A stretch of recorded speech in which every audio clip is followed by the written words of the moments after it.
ಬೆಳಗ್ಗೆ ಮೊನ್ನೆ ಮಂಡಿ ಹಿಡ್ಕ ಎಂತಕ್ಕೆ ತಿಕ್ತಿದ್ದೆ ಅಂದ್ರೆ ಒಂಚೂರು ಅರ್ಜೆಂಟ್ ಕೆಲಸ ಇತ್ತು ಮಾರೆ ಪ್ಯಾಟಿಗೆ ಹೋಗಿ ಈಗ ಬತ್ತೆ ಒಂದಿಷ್ಟು ತರು ಬರಲಿಲ್ಲಪ್ಪ. ಆಹಾ ಈಗ ಬತ್ತ ಕಣ್ಣಾಗೆ ಆಡ್ತಾ ಕಳ್ಳ. ಒಂಚೂರು ನಿದ್ರಿ ಜಾಸ್ತಿ ಅಂದ್ಬಿಟ್ರೆ ಒಳ್ಳೆ ಜನ ಇವ. ನಾವು ತಡವಾಯ್ತಂದು ಗಡಿಬಿಡಿಗೆ ಹಾತಿದ್ರಿ ಗೇಟ್ ಹಾಕ ಕೂತಿದ್ದ ಮಾರೆ ಸಾಯಲಿ. ಕಡಿ ಕೊಂಬಲ್ ಪ್ಯಾಟಿ ಕರ್ಕ ಬಂದ. ಮೀನು ಮಾರ್ಕೆಟ್ ಬಂತವು ಗಮ್ಮತ್ತಿತ್ತಪ್ಪ ವಾಸನೆ ಬನ್ನಿ ಅಂತ ಮೀನು ಇತ್ಕಾಂಬ. ಜಾರಿ ಸಾರು ತಿನ್ಕೊಂಬಗಿತ್ತು ಮಾರ. ಎಷ್ಟು ಜಾರಿ ಜಾರಿ 300 200 ಬಂಗಡಿ ಒಂದು ತಕೊಂಡ್ಲಕ್ಕೇನು ಮಾರ. ಬಂಗಡಿ ಫ್ರೈ ಮಾಡ್ಕ ಸಣ್ಣ ಬಂಗಡಿ ಎಷ್ಟು ಮಾಡೋರಿಲ್ಲ ಇವತ್ತೆಲ್ಲ ನಂದೇ ಅಡುಗೆ ಇವತ್ತು. ಪ್ಯಾಟಿ ಎಲ್ಲ ಸುತ್ತಾಡಿ ಎಲ್ಲ ಮೀನು ವಾಸನೆ ತಗೊಂಡು ಕಡಿಗೆ 1 kg ಬಂಗಡಿ 1 kg ಜಾರಿ ತಗೊಂಡು ಅಲ್ಲಿಂದ ಜಾಗ ಖಾಲಿ ಮಾಡುವ ಅಂತೇಳಿ ಡಿಸೈಡ್ ಮಾಡಿ ಇವ್ರ ಹತ್ರ ತಗೊಂಡೆ ನಾನು.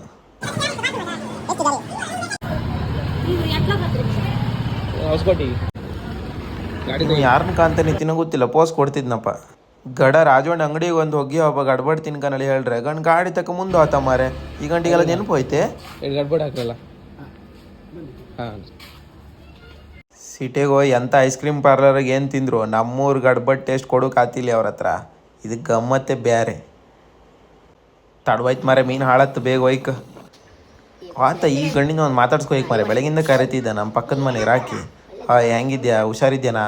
ಹಾಯ್ ಮೀನು ಜಾರಿ ಎಲ್ಲ ಕೊಚ್ಚಿ ಆಯ್ತು. ನೆಕ್ಸ್ಟ್ ವೀಡಿಯೋದೇ ಸಿಗ್ತೇಕಾ.